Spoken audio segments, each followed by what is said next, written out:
The mountain of decision, Exodus 19:3-5. 10 to 113.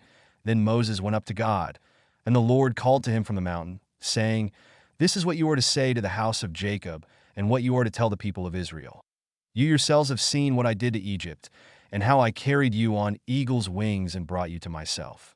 Now if you obey my voice fully and keep my covenant, then out of all nations you will be my treasured possession, for the whole earth is mine." 10. And the Lord said to Moses, "Go to the people and consecrate them today and tomorrow. Have them wash their clothes and be ready by the third day, because on that day the Lord will come down on Mount Sinai in the sight of all the people." God had a purpose for his people. He didn't set them free for them to live carelessly. The requirement was sanctification. And to this day, sanctification is not optional. We are not called to live in deliberate sin. It's not normal to live a life of lies and promiscuity. Hebrews 12, verse 14. Pursue peace with everyone and holiness, without which no one will see the Lord.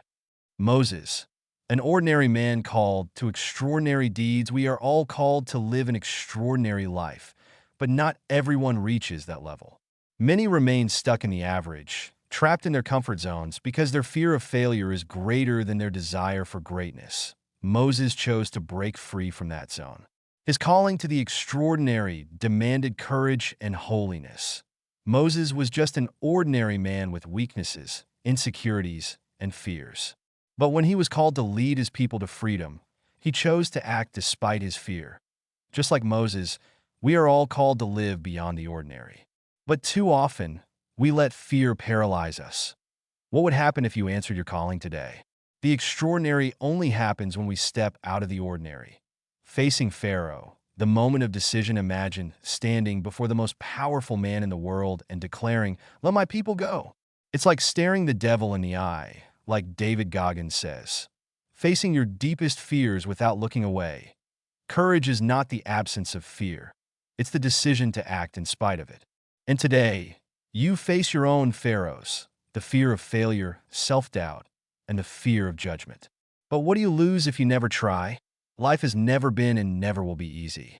Problems will come, challenges will test your strength, and fear will push you to retreat. But here's the truth. Running away is never the solution. Every time you run, you become a prisoner of your fears. Every time you back down, you give your problem more power. But when you choose to face it head-on, something incredible happens. You realize you are stronger than you ever thought possible. No matter how tough it gets, there's always a way through. Don't wait for your problems to disappear on their own. Take action. Lift your head. Fight. Your problems didn't come to destroy you. They came to teach you. What seems impossible today will become a reminder tomorrow of how far you've come. Don't run. Breathe deeply. Plant your feet firmly and move forward.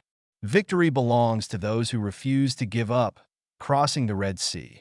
When all seems lost, Moses could have given up, but he believed. Even with fear in his heart, he pressed on. And when he took the initiative, God commanded him to move forward toward the sea. Only then did the waters part. His courage didn't just save himself, it saved thousands.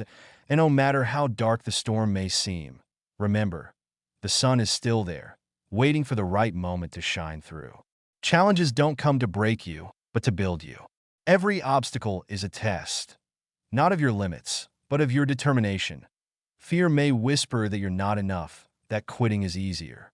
But believe this, you are stronger than you know. Don't let your challenges push you back. Face them head on, even if your voice shakes, even if your hands tremble.